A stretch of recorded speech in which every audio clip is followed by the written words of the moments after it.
Mr.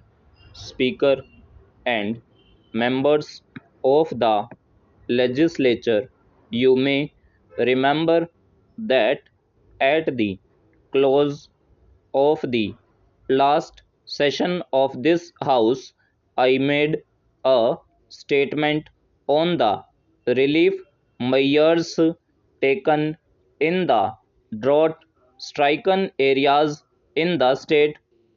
We are meeting again after the lapse of a little more than 3 months. During this interval, the position has improved appreciably in the southern districts, but in the northern and northeastern parts of the state, the conditions became worse, and today these areas are facing conditions unprecedented within living memory. Though the present agricultural season started hopefully with good rainfall in the months of April and May, continuous drought prevailed in the state. This resulted in considerable extents of lands remaining unsown. The action taken to afford relief in these drought-affected areas comes under the categories of providing employment to the agricultural workers, drinking water supplies, deepening of the existing wells, etc. Instructions have been issued that all budgeted workers of the various departments and also works under special program such as drought prone area program, crash scheme for rural employment should be started in full swing in the affected areas to provide employment to the agricultural workers. Relief works are undertaken to supplement the employment opportunities created by the budgeted works and special schemes. Government of India was addressed for financial assistance to meet the present situation and to order immediate release of at least 8 crores of rupees. Simultaneously, amounts were released to the districts for expenditure on scarcity relief. I and my colleagues made a detailed review of the situation in the last week of October, and the instructions regarding the emergency measures to deal with the drought situation in the state were issued. The issue of food grains should be maintained, and the Government of India are therefore being requested to continue the allotment of wheat. The existing distribution arrangements should be examined, and every effort made to see that food grains reach every needy person, and also to see that there is no smuggling of wheat outside the state. In all work supports where the number of persons employed is more than 500, a depot should be opened and supply of food grains arranged on the days the wages are disbursed. If necessary, the payment of wages may be staggered so that one team may move from place to place.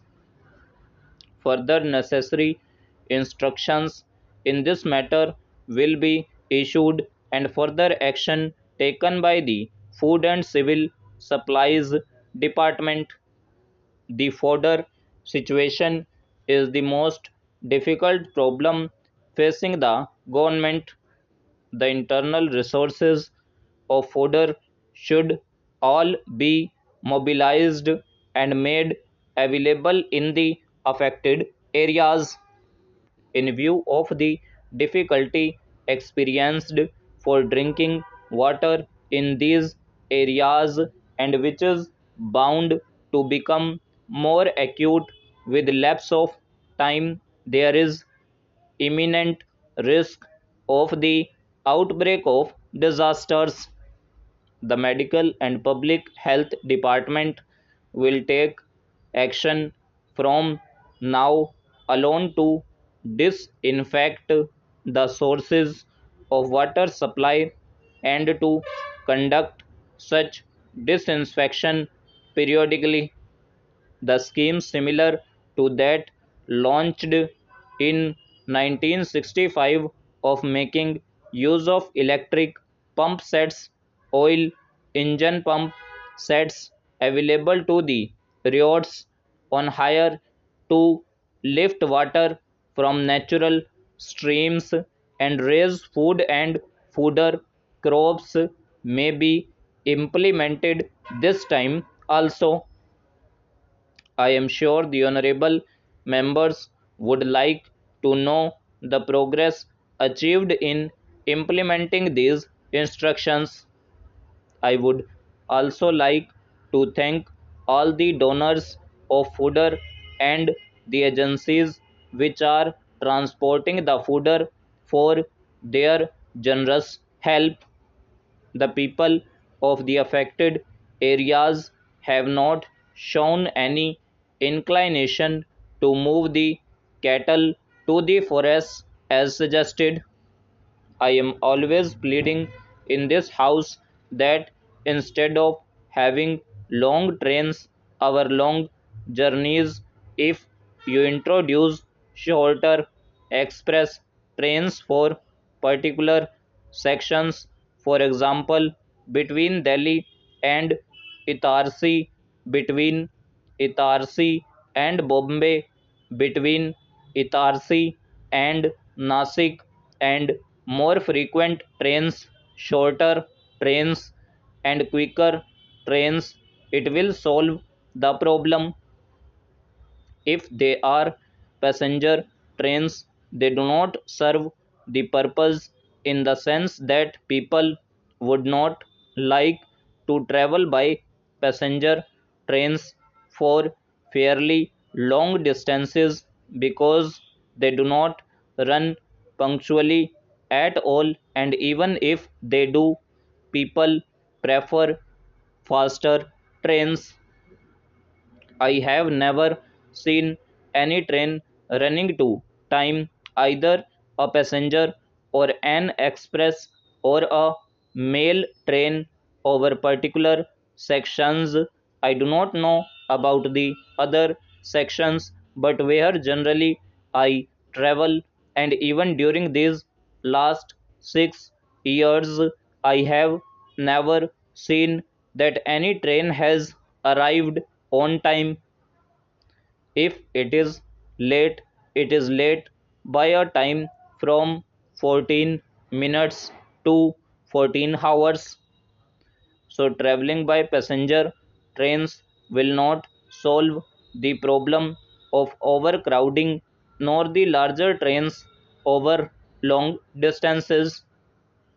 I am not opposed to or electrification or even to longer trains, but then the longer trains have created other problems and have not solved even the problem of overcrowding. So, unless you introduce shorter express trains, quicker trains, this problem will not be solved. And I have been pleading all these years in my speeches that shorter express trains should be introduced on all sections. Now, I have already referred to the late running of trains. I do not know what is the reason for the late running of trains on all these days. Sometimes it is said that because it is the monsoon season, the trains are running slow as a precautionary measure. At other times, it is said that because work on the lines is in progress, the trains are running slow and therefore are late. If there is some reason, it is excusable that the trains are running late, but I do not understand why the trains should run late for all times throughout the year. Now, when I asked questions about the late running of trains, I was given answers in percentages that the punctuality of trains was about 98% or 97% or 96% and so on.